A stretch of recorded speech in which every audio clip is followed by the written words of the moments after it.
Hi, welcome to the Escondido podcast. Today we are going to talk about two cute little stores and, of course, Kid Carson Park. If you haven't walked Grand Avenue lately, you're missing out on a spot that's super cute. It's called the Gypsy, Belle Tea and Gifts, and there's so much more there than that. It's right on the corner of Grand and Orange Street. This isn't your typical gift shop. The owner, Maribel, is trained herbalist with background in Chinese medicine and South American herbal remedies. She and her husband Richard spent 2 years building a following as vendors inside the urban barn before stepping out on their own. And what they have created is a space that feels personal. There's teas and gifts and real knowledge behind every product on the shelf. Wednesdays through Saturday, 11 to 7, Sundays, 11 to 3. Another store that I came across in the Westfield North County Mall is a place called Vintage Fit. And it looks like a fancy store, but it's a thrift store and it helps disabled adults. It's really good. I think nothing's over $10. And it's that place that you walk out with something nobody else has. These two business owners decided to start their businesses in Escondido. We need to support them. One is healing you from the inside, and the other is dressing you from the outside. Both deserve your time and support. So hop on over there if you want to check it out. Our next topic is Kid Carson Park. I want to be clear, this isn't about being against an ice rink, and it doesn't have to get ugly. In fact, if you look across the comments and do research across Facebook, Reddit, and some local discussion groups, a lot of Escondido residents actually support bringing an ice skating and hockey back to our city.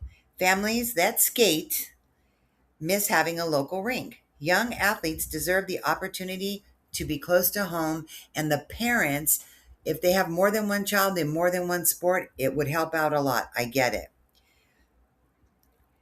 And many people are excited about the idea of a modern ice sports facility. What they don't want is a monstrosity in this little town.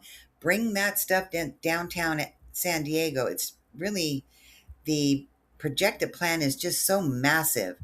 The real question isn't whether Escondido should have a rink. The question is, does it belong in Kit Carson Park? And where many residents start to have concerns and there is conflict, Kit Carson Park is one of the most treasured public places.